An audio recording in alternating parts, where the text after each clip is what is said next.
the level of attempting to try to figure out this setup in this godforsaken house with terrible lighting, not a fun time.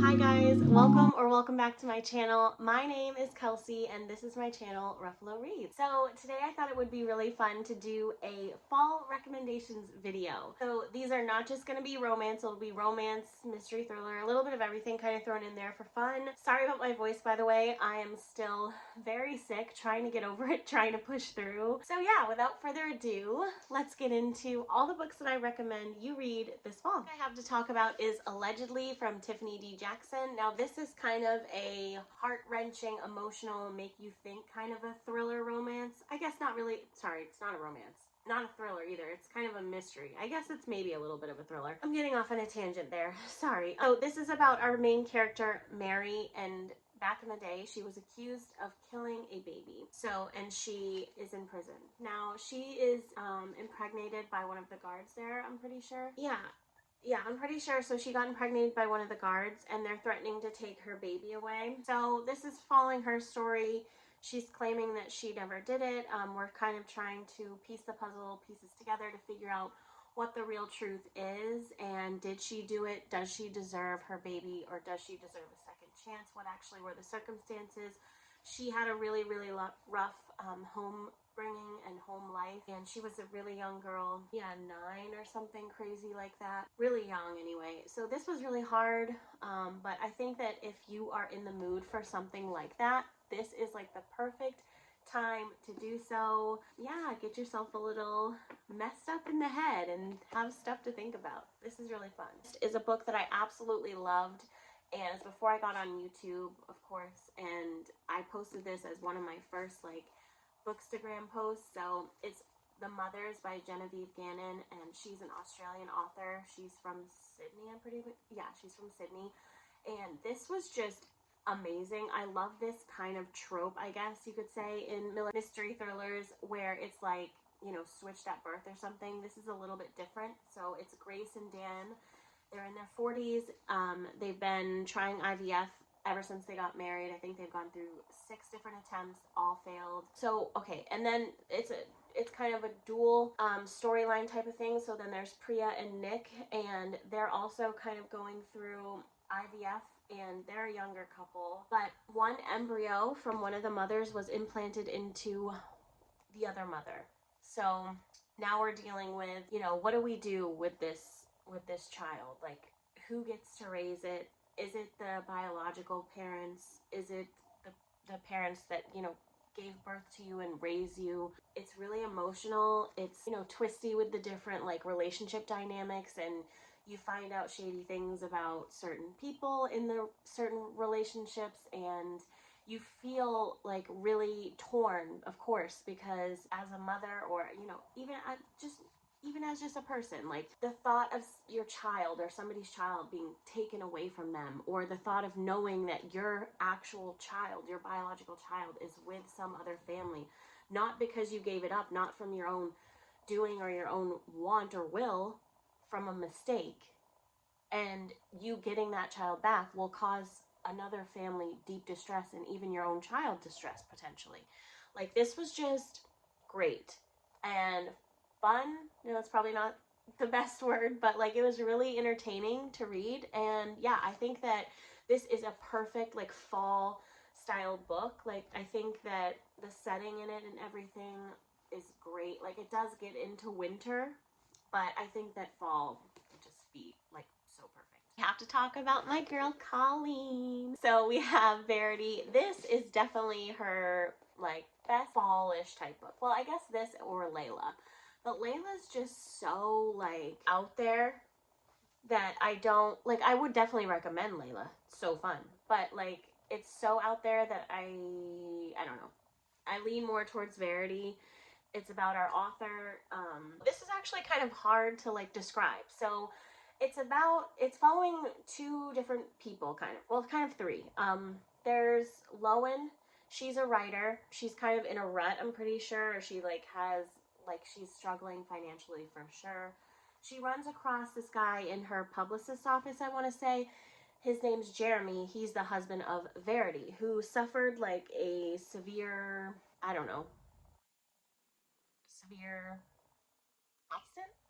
And she doesn't speak. I think she can't move. She's like immobile. She's basically, she had this manuscript that Lowen ends up finding. So her husband, Verity's husband, Jeremy, asked Lowen to come and kind of get her manuscript together and kind of like ghostwrite it, if you will, or like, edit it, and he'll pay her and she can stay there for free and like go through everything and see it. So the house is very like kind of creepy vibes. Like whenever Verity comes around, it's creepy. Lowen and Jeremy kind of have some moments, have some feelings, have some thoughts towards each other, and we get some scary, creepy vibes of Verity that Lowen feels is like eventually like, is this bitch lying or what? Like, did she suffer an accident or is she like gonna fucking attack me? Like, she gets scared. And there's also like a kid that Verity and her husband have in here, and the kids, a big kind of part of this, a big part of like the twists and part of like what sets off alarm bells at certain moments for Lowen. And the ending is just such a huge twist that it's crazy. I think you can kind of like, you have one or the other kind of thing in your brain maybe, and yeah, I don't know. I would highly recommend, if you like thrillers and you like crazy twists and just something like compulsively readable. That's definitely Colleen Hoover. Like, you cannot put her books down. Like, literally, I think I literally read this like in one car ride. Like, I was like, I could not stop. But anyways, yeah. And I know like everything, like anything that's popular, people are gonna be like, I hated that, and other people are gonna be like, I loved it. It's fun. It's just so fun. That's it. Next up, we have a romance, and that's It Ain't Me, Babe by Tilly Cole. I did read this year, um, and it is a motorcycle club romance between Styx and Salome, or we call her May. It's very dark, very kind of triggering, potentially. Not nice words are being used to describe the females in the book, um, but the love story is there. It's beautiful. It's scary. There's a cult involved. Things being brought up and into the light. I would highly recommend reading this in the fall. I read this in the summer, and I think that I probably I loved it, but I think that I would have gotten more out of it if I would have read it in the fall, because it, like, the vibes. You could have like a little fire crackling, a little rain, just set the vibes. If you want a good motorcycle club romance, I would highly recommend this one. Next, we have a little bit of an oddball. Now, I will say that I love this author's other book exponentially more, if I can say that, than this one. But Under the Whispering Door by TJ Klune was the epitome of fall. Literally the epitome of fall, as was his other book, which was called The Cerulean Sea. That one was more so about like all of his books have found family, fantastical, like, but lightly fantastical, and just lovable characters. Now this one, and that one was more about like life. I don't know how else to put it. Like, I highly recommend The Cerulean Sea for sure. And I think of that one more for like summer, but still, just read it anyway. It's so great, and I'm sure you've heard of it. Everybody has talked about it. This one is about death, so it is a little more fall. Like, that sounds bad, but like, fall, Halloween, la la la. This one was good. It just wasn't, like I said, my favorite, but the vibes are the exact same. Found family aspects. We're following this curmudgeon. I think his name's Harold, right? Oh, his name's Wallace. Sorry, Wallace. Harold Wallace. Maybe Harold's in the first book. Okay, anyways, it's not a series. Wallace. So Wallace is an asshole, basically. He's a curmudgeon. He's a big old grump. He dies from a heart attack. He's an asshole to everyone he works with. He's an asshole to his ex-wife. He's just not a nice person. He dies, and the people in the midway life that he goes to, this house under the Whispering Door, they help him understand the meaning of life and love, and the importance of being kind and gentle and understanding and empathetic. And it was beautiful. My qualms with it are just that it was a lot more of like a a sludge, like obviously it's about death, so it's not as like lighthearted and silly as like Under the Cerulean Sea, where there's a young kid named Lucifer after the like she's the son of the devil or something or whatever, and there's a big blob like it's like that, but it's like with a sad undertone. So it's fun. The only thing I did not like about this book was the ending. I think that if you're going to have this sad book that's trying to teach you a lesson, you can't then turn around and be like, oh, and then I can't say it because that would be a spoiler, but you know, I would recommend reading it and tell me what you think of the ending, or tell me what you thought of the ending if you did read this, because I was let down. I was like, you know, why did we go through all that learning and those lessons just to be like, here you go? No. But anyways, it's really good. Recommend. And how could I talk about a fall little list recommendations without talking about still beating my baby? Cora and Dean go through some horrific violence, torture against each other. They're forced to do things to each other. Their kidnapper does things to them. They're kind of bound together from and like strengthened together by their trauma that they have to endure. They start off in the book as enemies.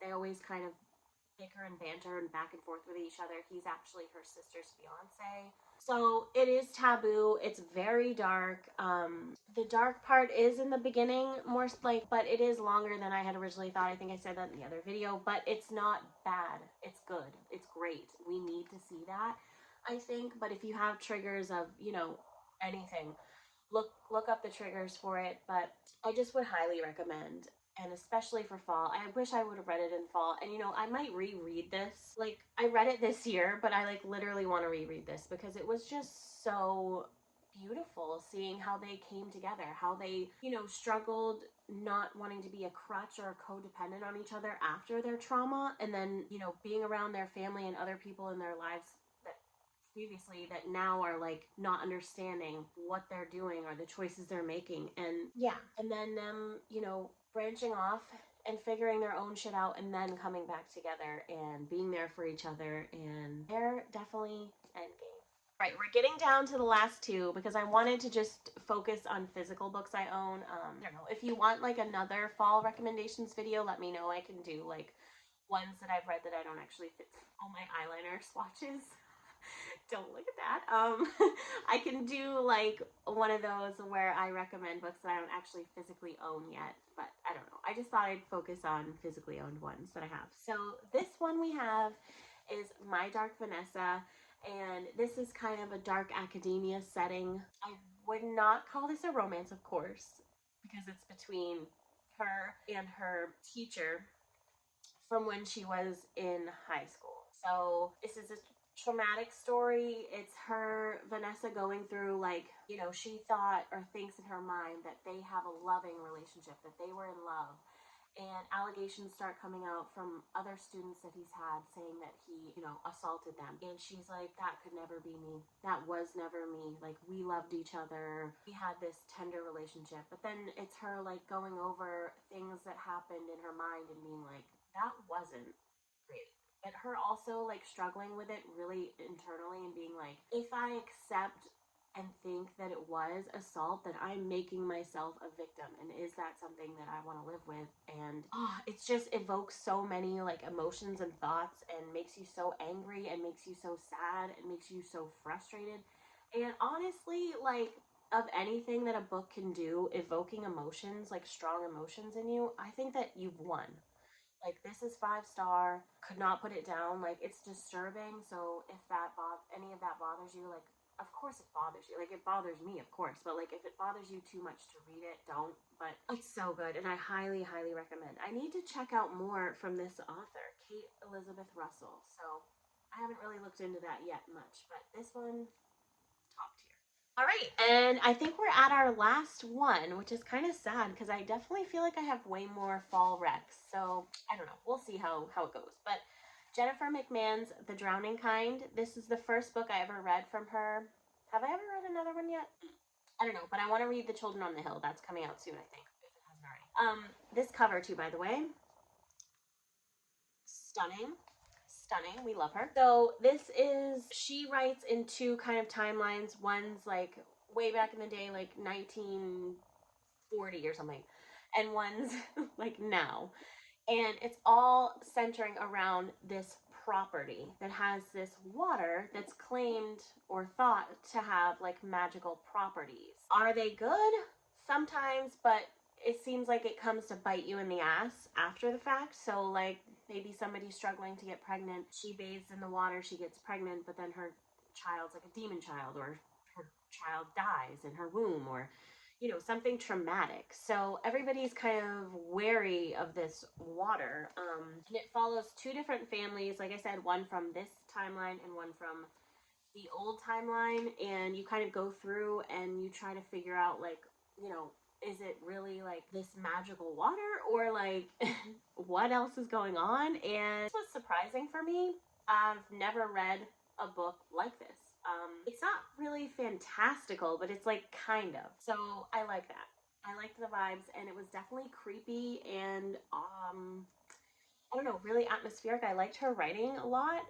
So I would highly recommend. I think that this would be really fun to read in the fall. All right, guys, and that's all I have for you today. Thank you so, so much for watching. I hope that you like this video, and let me know if you have read any of these books, and if you have, let me know what you thought, or if you plan to.